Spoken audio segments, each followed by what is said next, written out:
Steve Jobs was born to a young, unwed graduate student who decided to put him up for adoption and felt strongly for him to be adopted by college graduates.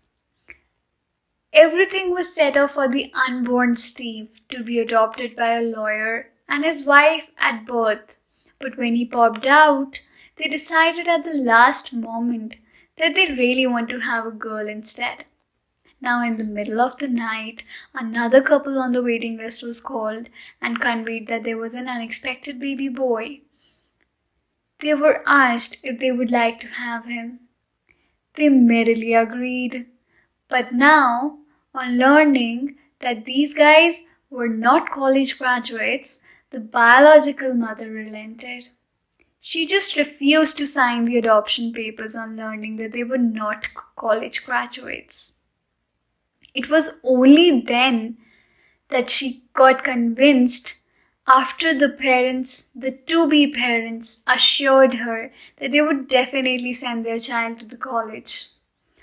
After 17 years, now we all know, Steve did get enrolled in the college, only to drop out after 6 months.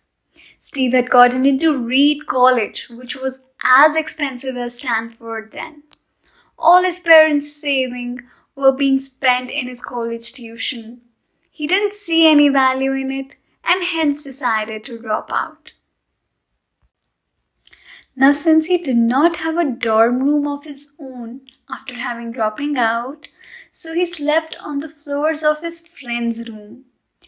He would return Coke bottles for 5 cents every day to buy food. And on Sunday nights, he would walk 7 miles across the town to the Hare Krishna temple to get one good meal in a week. He loved it and enjoyed it thoroughly.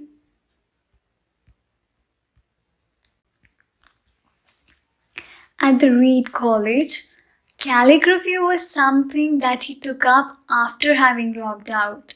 And mind you, it all came back to him 10 years later when he was designing the first Macintosh computer, the very first computer with beautiful typography. Steve was just 21 when he created Apple with Woz in the Jobs garage. In 10 years, Apple grew from just the two of them in a garage to a $2 billion company with over 4,000 employees. Now, a year earlier, Apple released its finest creation, the Macintosh, and Steve had just turned 30 that he got fired. Well, as Apple grew, they hired someone they considered very talented to run the company with. Everything was fine for a year or so, but after that, their vision began to diverge with that of Steve. Now, the board of directors cited the new fellow, and Steve was out, and mind you, very publicly out. Now, even after the turn of events at Apple, Steve realized that it did not change one bit of the love he had for the work he did. He realized that even after having been rejected, he was still so much in love with what he did. And that is the time that he decided to start over. In the next 5 years, he started a company called Next and another called Pixar. Alongside, I would also like to tell you that he met a beautiful woman whom he fell in love with and later called his wife. Laureen and Steve continued to have a beautiful family together, whereas Pixar went on to create world's first computer animated feature film, The Toy Story, and became the most successful animation studio around the globe. In a remarkable turn of events, Apple bought Next, and the technology developed at Next was used at the heart of Apple's renaissance.